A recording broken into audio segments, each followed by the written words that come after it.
In news from Afghanistan, a new report by the Special Inspector General for Afghanistan Reconstruction has said that Taliban's violence has increased by 50% in the past 3 months to the end of September when compared to the previous quarter, as the peace talks in Doha were at an impasse. A new report by the SIGAR Special Inspector General for Afghanistan Reconstruction has revealed that Taliban violence in Afghanistan has increased by 50% in the past 3 months as the peace talks in Doha were at an impasse.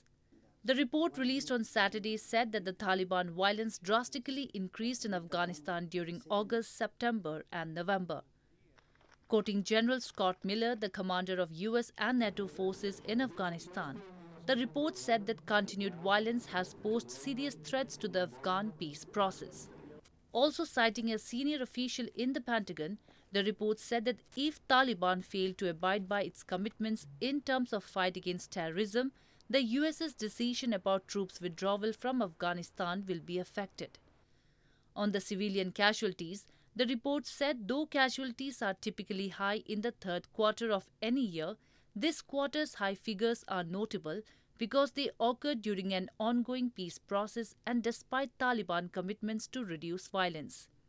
In the latest, little progress has been made in meetings between Afghan government negotiators and the Taliban since the talks started on September 12. The negotiations have stalled over the basic framework of talks and an agenda still undecided. Both sides have routinely accused each other of upping hostilities and killing civilians.